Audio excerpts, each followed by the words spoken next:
we spoke to women this week in Afghanistan who are now out of work, and they used to have their own businesses. Hello, I'm Anjana Shankar, and today we are going to talk about Afghanistan 2 years after the Taliban takeover. I have with me Sulaiman Hakimi, the National's opinion editor, to talk about how Afghanistan is grappling with its political and humanitarian crisis. Welcome, Sulaiman. Hi, Anjana. Sulaiman, when we talk about the Taliban takeover, it is difficult to erase from our minds the chaotic scenes that we saw at the Kabul International Airport, with thousands of people just trying to get out of their own country. It's been 2 years now. You have been to Afghanistan last year. So how much has it really changed on the ground? So I think it's helpful to probably divide this question into two sub-questions. One is, what is life like since the end of the war? And the other one is, what is life like under the rise of the Taliban government? Now, those two things are happening actually at the same time. But they paint two very different pictures. And I think the juxtaposition of those two different realities kind of colors the reality of what's actually happening. So in terms of what life is like since the end of the war, day-to-day security on the streets has improved. There's a lot less petty crime. There's a lot less public violence. These are all things to be expected since the end of any war. But Afghanistan, as anyone who's been there during the time of the Republic knows, it was a heavily fortified country. There were military bases everywhere. Kabul itself, the capital, was almost impossible to navigate efficiently. You had blast walls, checkpoints all over the city. There are still a lot of checkpoints, even under the Taliban administration. But most of the blast walls have come down. For the first time, I think, to the city's residents, and as long as they can remember, it feels like what we might consider a normal city. But, I'll give you an example. There's a national park in the middle of the country, Bandemir, which is a chain of sapphire blue lakes in the middle of the mountains.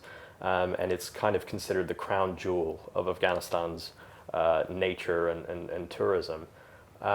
It was extremely difficult for anyone, but especially Afghans, to go there for the entire period of the Republic, because the road between Kabul and Bandemir was just too dangerous to traverse. Now, Bandemir is packed every weekend with local families, taking the whole family on holiday. They go for picnics. However, there's the other sense, which is what is life like since the rise of the Taliban administration. In that sense, it's far from a normal country. Half the population, and by that I mean women, have been excluded from most areas of public life. Girls' schools have been shut. The country went from being a republic to being a theocratic autocracy. Now, there are some small payoffs in the form of less corruption. The republic was notorious for corruption. Corruption has by and large been cleaned up from government agencies now. No one knows how long that will last, but for now that's the case. But between the economic crisis that the country's going through and the human rights crisis in terms of the treatment of women, the feeling is just that things are a lot quieter, a lot darker.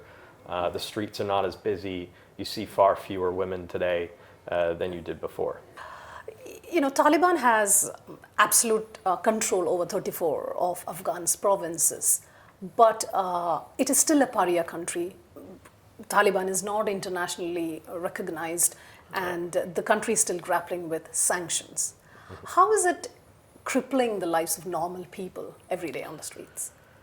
Well, we ran a podcast this week at the National where we looked at this issue in a lot of detail. I'll just give you a kind of brief summary of what we uncovered there. But essentially, Afghanistan itself is not under sanctions. The Taliban and individual members of the Taliban are under sanctions. And some of these members happen to control very important government ministries and the central bank and so on. And for that reason, the chilling effect of sanctions has infected the entire economy. So that's just to say, basically, regardless of who's under sanctions and who's not, the Taliban has an enormous PR problem, and nobody wants anything to do with Afghanistan overseas. So it's very difficult for Afghans to do business with foreign companies. It's very difficult for any kind of trade to take place. And that has crippled the economy and affected the lives of ordinary Afghans significantly. So, for example, if you are someone who imports flour to make bread in Afghanistan, your costs of doing business are extremely high because the countries you're importing from, you don't have access to their banking system. They don't want anything to do with Afghanistan.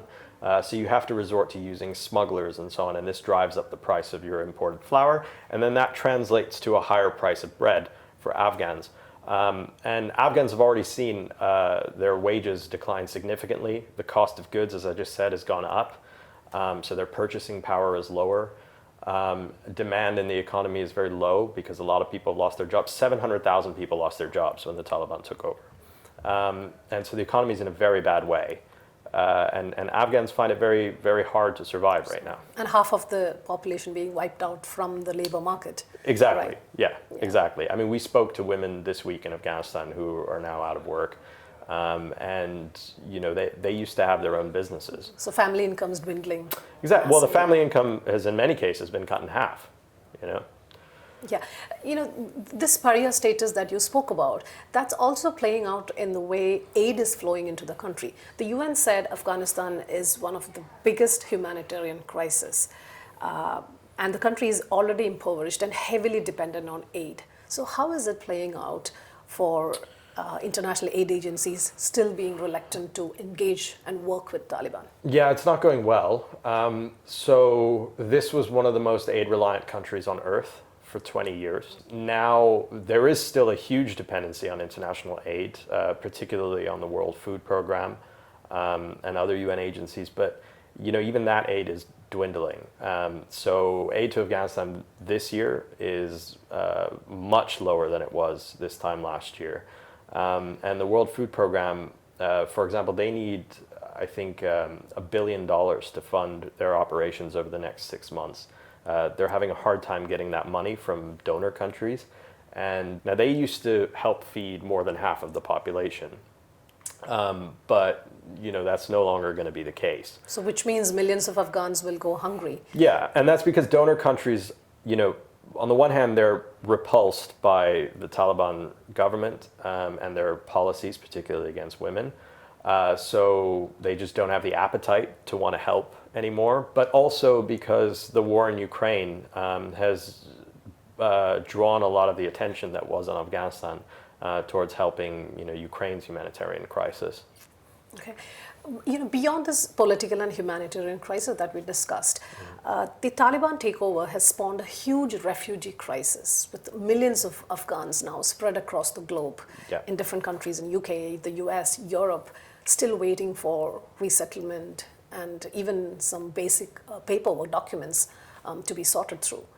Why do you think countries especially like the UK, slow pedaling when it comes to resettlement of many Afghan citizens who especially worked for their government and for their army? Yeah, it's hard to say for sure. I think a lot of it probably has to do with public sentiment. So, when the US and NATO withdrew from Afghanistan, there was this kind of mass washing of hands where people said, okay, that chapter of our history is done. We don't have any obligations anymore towards Afghanistan. And it became very hard for those lobbying for refugee resettlement to make their case and be heard in Western capitals. And then, of course, the other thing that happened was, again, the Ukraine crisis.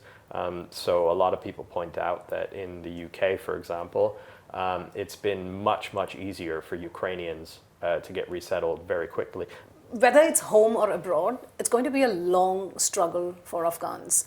And I think we can only hope that things would get better. I think you have two competing problems. One is there's no coherent plan in the international community of how do we create a path to normalization. But then the other problem is the Taliban itself is an extremely frustrating and stubborn negotiating partner. So while the international community hasn't given that many clear demands to the Taliban, one very clear demand is to reopen girls' schools. And we've seen 2 years on that the Taliban are just unwilling to do that. And if at this point they can't do that, I'm not really sure there can be like a meeting of minds anytime soon. Yep. They're stuck in a limbo. But anyway, thank you so much, Sulaiman, for taking us closer to the Afghan crisis. Sure.